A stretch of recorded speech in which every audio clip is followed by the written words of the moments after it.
नमस्कार कक्षा 7वीं के छात्रों। तो क्या हाल चाल आप सबके। आइए हम केंद्रीय विद्यालय संगठन में आई एक और परीक्षा को हल करते हैं। तो आइए कक्षा 7वीं का हिंदी का पेपर हम आपके साथ सोल्व करेंगे, जिसमें सामान्य निर्देश दिए गए हैं। पहले प्रश्न पत्र के 5 खंड क्या क्या क्या है जिनके सामने निर्धारित अंक दिए गए हैं। जैसे कि हमें पता ही होता है कि क्वेश्चन के सामने मार्क्स दिए जाते हैं। तो आइए इसको सोल्व करते हैं। और खंड का अपठित पठित बोध, खंड खा व्यवहारिक व्याकरण, खंड ग पाठ्य पुस्तक और घ रचनात्मक भाग व अय्यावर्तनी शुद्धि के बारे में कहा गया है। और निर्देशानुसार सभी प्रश्नों के उत्तर देने अनिवार्य होंगे। तो कोई भी ऑप्शन और में नहीं होगा। और में होगा तो उस क्वेश्चन को आंसर करना है हमें। ठीक है, आइए चलते हैं हम अपने क्वेश्चंस की तरफ। तो पहला प्रश्न है, निम्नलिखित गद्यांश को ध्यानपूर्वक पढ़कर दिए गए बहुविकल्पीय प्रश्नों के सही उत्तर का चयन कीजिए। तो आपके सामने क्या है, गद्यांश। गद्यांश को ध्यानपूर्वक पढ़ते हैं। आइए, आधुनिक मानव समाज में एक और विज्ञान को भी चकित कर देने वाली उपलब्धियों से निरंतर सभ्यता का विकास हो रहा है, तो दूसरी ओर मानव मूल्यों का हास्य होने से सामान्य उत्तरोत्तर गुण होती जा रही है। अनेक सामाजिक और आर्थिक समस्याओं का शिकार आज का मनुष्य विवेक और ईमानदारी को त्याग कर भौतिक स्तर से ऊंचा उठने का प्रयत्न कर रहा है। किससे? ईमानदारी को मनुष्य विवेक और ईमानदारी को त्याग कर भौतिक स्तर से ऊंचा उठने का प्रयत्न कर रहा है। वह सफलता पाने की लालसा में उचित और अनुचित की चिंता नहीं करता। किसकी चिंता नहीं करता? उचित और अनुचित की चिंता नहीं करता। उसे तो बस साध्य को पाने की प्रबल इच्छा रहती है। ऐश्वर्य की प्राप्ति के लिए भयंकर अपराध करने में भी संकोच नहीं करता। वह इनके लिए नए नए रूपों की खोज करने में अपनी बुद्धि का अपव्यय कर रहा है। आज हमारे सामने यह प्रमुख समस्या है कि इस अपराध वृद्धि, परायणता, त्याग आदि नैतिक मूल्यों को तिलांजलि देकर समाज के सुख की कामना करना स्वप्न मात्र है। ठीक है, तो हमने पैसेज पढ़ लिया। अब अपने क्वेश्चन पर आते हैं। प्रश्न कहता है कि मानव सफलता पाने की लालसा में किसकी चिंता नहीं करता। तो देखो, क्वेश्चन पेपर सोल्व करने से हमारी 3 चीज़ें क्लियर होती है। एक तो हमारे कॉन्सेप्ट्स क्लियर होते हैं, जो हमने पढ़ रखे हैं या नहीं पढ़ रखे। दूसरा, हमारा जो पढ़ा हुआ है वो रिवाइज हो जाता है। ठीक है, तो रिवीजन होता है। और तीसरा, हमें अप्रोच पता चलती है कि पेपर को सोल्व कैसे करना है रियल पेपर में। तो जो रियल एग्ज़ाम होगा आपका, उसमें आपकी टेंशन, आपका प्रेशर को कम करता है और आपका कॉन्फिडेंस बिल्ड करता है, जिससे आपकी परफॉर्मेंस बेटर होती है। तो ये 3 पिलर हैं जिससे हमारे क्वेश्चन पेपर सोल्व करने का मेन मोटिव होता है। ठीक है, आइए इन तीनों में से मेन जो अप्रोच है इसको देख लेते हैं। बाकी कॉन्सेप्ट और रिविज़न तो आपका होता रहेगा साथ साथ में। जैसे ही आप प्रश्न पढ़ते हो उसके बाद आप अपने ऑप्शंस भी पढ़ा करो। और ऑप्शंस के बाद पहले आपने पूरा पैसेज पढ़ा, उसके बाद आपने क्वेश्चन पढ़ा, फिर आप ऑप्शंस पर गए और फिर वापस से आप आंसर देखने के लिए पैसेज पर जाओगे। ठीक है, ये प्रोसेस है। ऐसे गए और फिर वापस गए। ठीक है, तो हमने पैसेज पढ़ लिया है। अब मानव सफलता पाने की लालसा में किसकी चिंता नहीं करता, हमने प्रश्न पढ़ लिया। अब ऑप्शंस पढ़ते हैं। का, उचित और अनुचित की, पानी, भोजन, मकान। तो हमें जाने की ज़रूरत ही नहीं है। यहाँ पर हमने पढ़ा था उचित और अनुचित, तो हमें पैसेज पर जाने की ज़रूरत ही नहीं, क्योंकि हमें याद है का। ठीक है, अब इसी तरह से प्रश्न 2 कहता है, प्रश्न पहले का सेकंड पार्ट, मानव मूल्यों का ह्रास होने से क्या हो रहा है? समस्या कम हो रही है, क कहता है। ख कहता है समस्या गुण हो रही है। ग कहता है कुछ नहीं हो रहा। और घ कहता है उपरोक्त सभी। तो आइए देख लेते हैं। ऑप्शन ख बिल्कुल सही है, समस्या गुण हो रही है। और समस्या गुण हो रही है ये हमारे पैसेज में भी लिखा था, हमने पढ़ा था, लेकिन मैं आपको दिखा देता हूँ। वैसे जाने की ज़रूरत नहीं थी इस प्रश्न में भी। हास्य होने से समस्या उत्तरोत्तर गुण होती जा रही है। ठीक है, तो इस तरह से हमने पैसेज में भी ढूंढ लिया और हमारा आंसर क्या हुआ? ख, समस्या गुण हो रही है। प्रथम प्रश्न के तीसरे पार्ट पर देख लेते हैं कि भौतिक जीवन में मानव को क्या पाने की प्रबल लालसा बनी रहती है? साधन, भोजन, साध्य या उपरोक्त सभी। तो हमारे पास इसका आंसर है, पैसेज में भी दिया गया आंसर। तो देखिए, जैसे कि यहाँ पर लिखा है कि आज मनुष्य विवेक और ईमानदारी को त्याग कर भौतिक स्तर से ऊंचा उठने का प्रयत्न कर रहा है। वह सफलता पाने की लालसा में उचित अनुचित की चिंता नहीं करता। तो उसे बस साध्य को पाने की प्रबल इच्छा रहती है। साध्य को पाने की प्रबल इच्छा रहती है। तो प्रश्न भी यही पूछ रहा है हमसे कि भौतिक जीवन में मानव को क्या पाने की प्रबल लालसा बनी रहती है। तो आपका ग बिल्कुल सही होगा, साध्य। प्रश्न 4, पार्ट 4 है जो प्रश्न पहले प्रश्न का, किस चीज़ की प्राप्ति करने हेतु मानव भयंकर अपराध करने से भी पीछे नहीं हटता। ऐश्वर्य, भोजन, भोग, वस्त्र। तो आपका आंसर होगा ऐश्वर्य प्राप्त करने के लिए मनुष्य भयंकर अपराध करने से भी पीछे नहीं हटता। इसी तरह से पांचवा पार्ट कहता है नैतिक मूल्यों को डैश देकर समाज के सुख की कामना करना स्वप्न मात्र है। तो किसकी? नैतिक मूल्यों को छुट्टी देकर, नैतिक मूल्यों को तिलांजलि, पैसे और इनमें से कोई नहीं। तो आपका आंसर होगा तिलांजलि। ख, नैतिक मूल्यों को तिलांजलि देकर समाज के सुख की कामना करना स्वप्न मात्र है। और ये पैसेज में कहाँ पर है, आइए देख लेते हैं। तो देखिए पैसेज में त्याग आदि नैतिक मूल्यों को तिलांजलि देकर, ये लिखा आपका, तिलांजलि देकर समाज के सुख की कामना करना स्वप्न मात्र है। ठीक है, इस तरह से हमने पहले पैसेज से सारे क्वेश्चन हल कर लिए जो कि बिल्कुल सही जाएंगे। खंड ख कहता है पाठ्य पुस्तक। तो प्रश्न संख्या 1 दी है खंड ख की। नीचे दिए गए प्रश्नों का सबसे सही उत्तर कौन सा है, उनके सामने तारा स्टार बनाइए। कुछ प्रश्नों के एक से अधिक उत्तर भी हो सकते हैं। ठीक है, एक से अधिक उत्तर भी हो सकते हैं। तो कविता में घायल पक्षी की कहानी का उपयोग किस लिए किया गया है? आ ऑप्शन कहता है आपका निर्दोष पक्षी के प्रति आखेटक की क्रूरता दिखाने के लिए, पिता की वीरता और साहस पर ध्यान दिलाने के लिए, वरुणा और हिंसा के बीच के संघर्ष को दिखाने के लिए, मित्रता और निष्ठा के महत्व को उजागर करने के लिए। तो आइए इसका आंसर देखते हैं। घायल पक्षी की कहानी का प्रयोग क्यों किया गया है हम जानते हैं इसमें। ये हमारा प्रश्न हुआ, ऑप्शन हमने पढ़े। तो अ और स निर्दोष पक्षी के प्रति आखेटक की क्रूरता दिखाने के लिए, ये हमारा आंसर हो गया। और उसके बाद सा करुणा और हिंसा के बीच के संघर्ष को दिखाने के लिए। ठीक है, ये दो हमारे आंसर हो गए। नेक्स्ट प्रश्न है हमारा, माँ अपने बेटे को करुणा और न्याय की कहानी क्यों सुनाती है?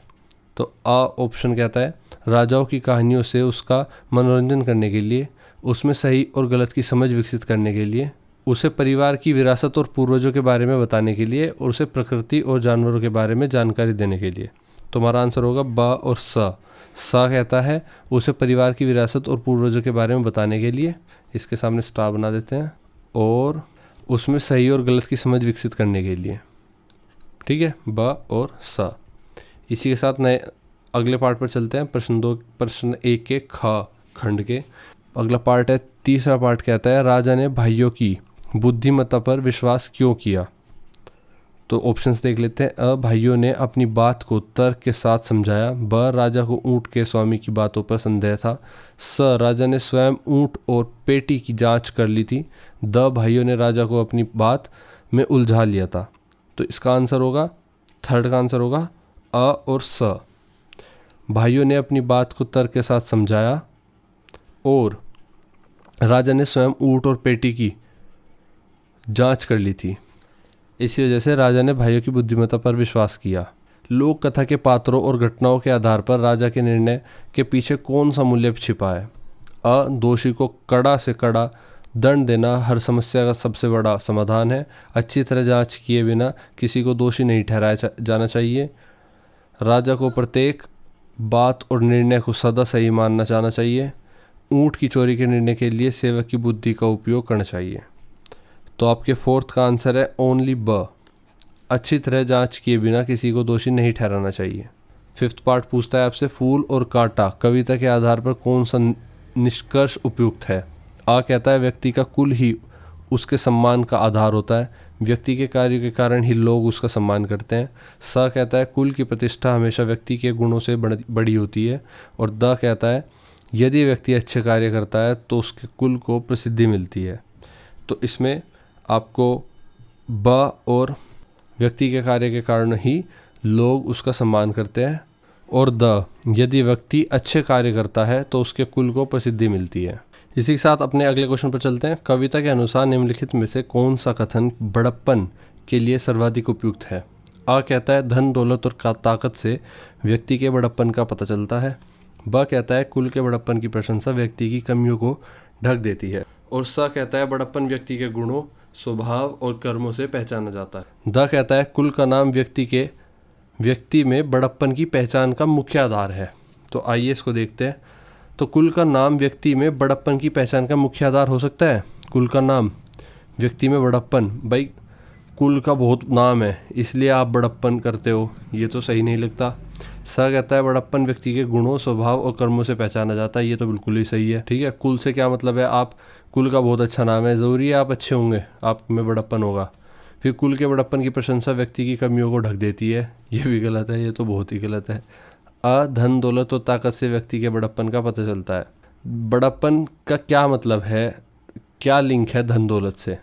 तो ऑप्शन सी सा बिल्कुल सही है, एकलौता ऑप्शन सा सही है। इसके बाद प्रश्न 2 पर आते हैं। खंड ख के निम्नलिखित प्रश्नों के उत्तर लिखो। तो प्रश्न में से 3 प्रश्न हैं, 1 2 3। फर्स्ट कहता है आखेट और बच्चे के पिता के बीच तर्क वितर्क क्यों हुआ? तो आखेट पक्षी को मारना चाहता था और पिता उसे बचाना चाहते थे, इसलिए उनके बीच तर्क वितर्क हुआ। आइए इसका आंसर लिखते हैं। आखेट और पिता के बीच तकरार क्यों हुआ, ये आपका प्रश्न है। तो आइए उत्तर लिखते हैं। आखेट पक्षी को मारना चाहता था और पिता उसे बचाना चाहते थे, इसलिए उनके बीच तर्क वितर्क हुआ। आइए नेक्स्ट प्रश्न पर चलते हैं। प्रश्न दूसरा कहता है इसका सेकंड पार्ट, तीनों भाइयों ने बिना ऊँट को देखे उसके विषय में कैसे बता दिया था? तो तीनों भाइयों ने ऊँट को बिना देखे उसके विषय में ऐसे बता दिया था क्योंकि उन्हें अपने अपने अनुभव और समझदारी से ऊँट के पैरों के निशान, चबाई हुई घास और लक्षणों से उन्होंने इसका अंदाज़ा लगा लिया था। तो आइए इसका आंसर लिखते हैं। उन्होंने अपने अपने अनुभव और समझदारी से ऊँट के पैरों के निशान, चबाई और अन्य लक्षणों से अंदाज़ा लगा लिया था। आइए इसी के साथ तीसरा प्रश्न देखते हैं, सेकंड का थर्ड पार्ट। आपको फूल और कांटे के स्वभाव में मुख्य रूप से कौन सा अंतर दिखाई दिया? तो फूल और कांटे के स्वभाव में आपको फूल और कांटे के स्वभाव में मुख्य रूप से कौन सा अंतर दिखाई दिया? नेक्स्ट प्रश्न आपको पूछता है आपको फूल और कांटे के स्वभाव में मुख्य रूप से कौन सा अंतर दिखाई दिया? तो कौन सा अंतर दिखाई देता है आपको फूल और कांटे के स्वभाव में? आइए वो लिख लेते हैं। फूल कोमल, सुंदर और सबको प्रिय होता है, जबकि कांटा चुभता है और दर्द देता है। नेक्स्ट प्रश्न की तरफ चलते हैं। प्रश्न नंबर 3, संज्ञा किसे कहते हैं और उसके मुख्य भेद कितने होते हैं? नाम लिखो, ये आपका प्रश्न है। आइए लिखते हैं। प्रश्न 3 का संज्ञा की डेफिनेशन लिख लेते हैं। किसी व्यक्ति, वस्तु, स्थान या भाव का नाम ही संज्ञा कहलाता है। ठीक है, इसी के साथ मुख्य भेद व्यक्ति वाचक संज्ञा, जिसमें आप लिख सकते हैं राम,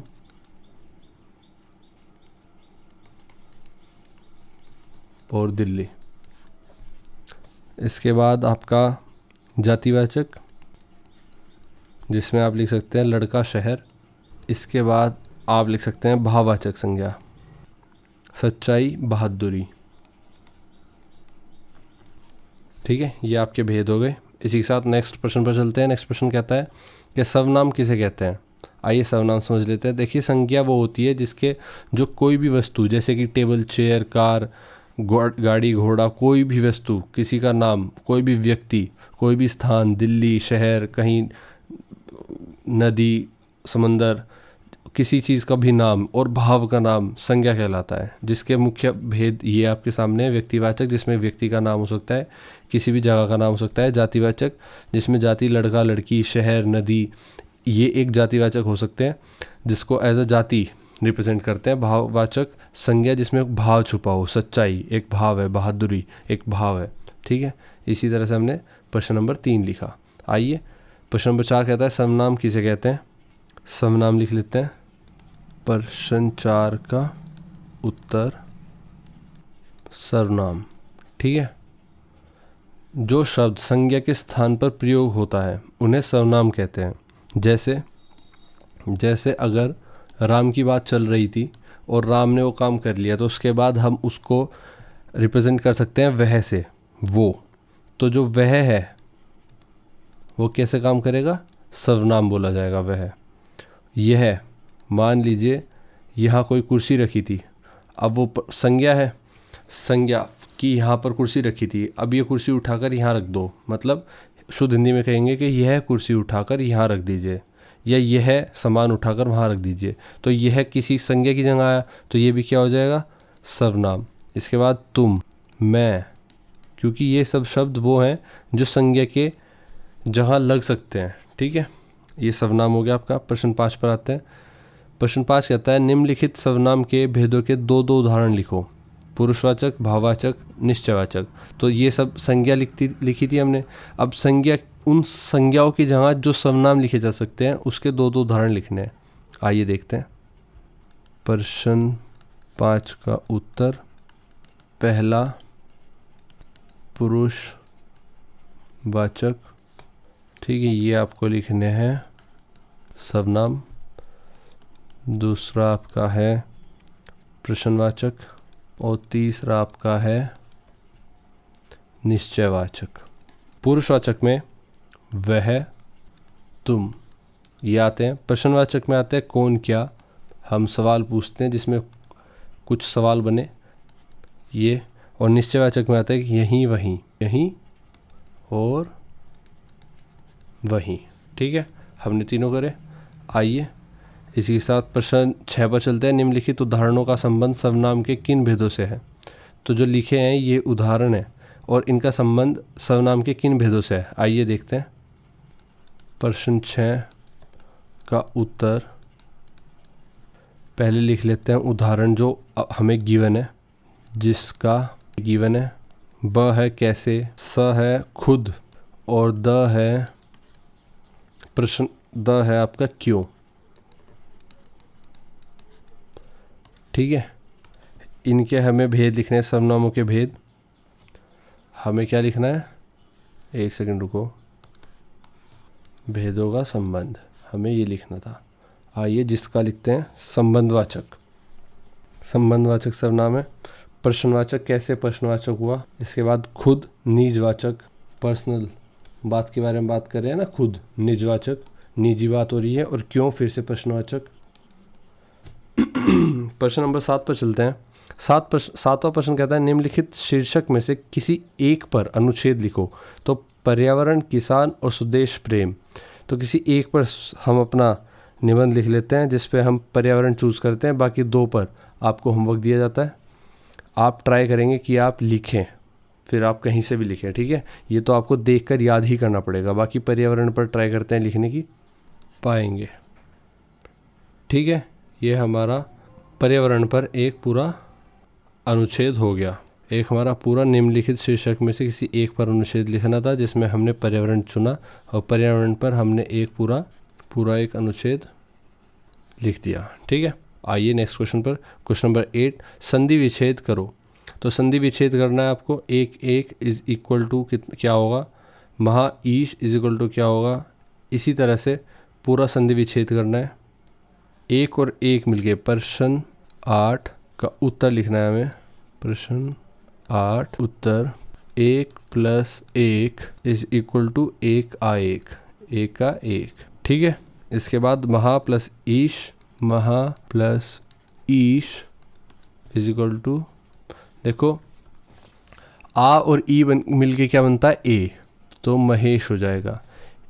का और ए मिलके बनता है, का में आ भी आता है, तो का में आ और ए मिलके बनेगा ए, तो ए कै के ऊपर लग गए, 2 मात्रा ए हुआ। आ और ई मिलके बनता है ए, महेश हुआ। इसी साथ अति प्लस अधिक, तो अति का ई और आ मिलके बनता है या, अत्यधिक। इसके बाद सूर्य प्लस उदय, ये दोनों मिलके बनाते हैं, क्योंकि या और ऊ है तो ओ बनाएंगे, सूर्योदय। ठीक है, इसके बाद आखिरी जल प्लस ईश, तो ये बिल्कुल आ और ई की तरह है। जैसे ए बना ऐसे ही ये ल में आ होता है और ये ई, तो ये क्या बनेगा, ए, तो क्या बन जाएगा, जल एश। ठीक है, इसी तरह से हमने अपने फर्स्ट, सेकंड, थर्ड, फोर्थ, 5 पांचों संधि विच्छेद जो दिए गए थे वो कर लिए। प्रश्न 9, महानगरों में बढ़ते प्रदूषण पर 2 मित्रों का संवाद लिखो। तो महानगरों में प्रदूषण तो बढ़ रहा है, अब 2 मित्र इस बात को कैसे लिखते हैं, ये संवाद लिखना है। संवाद होता है पहले एक बोलता है फिर दूसरा बोलता है, इस तरह से संवाद चलता है। तो हमारा विषय है महानगरों में प्रदूषण पर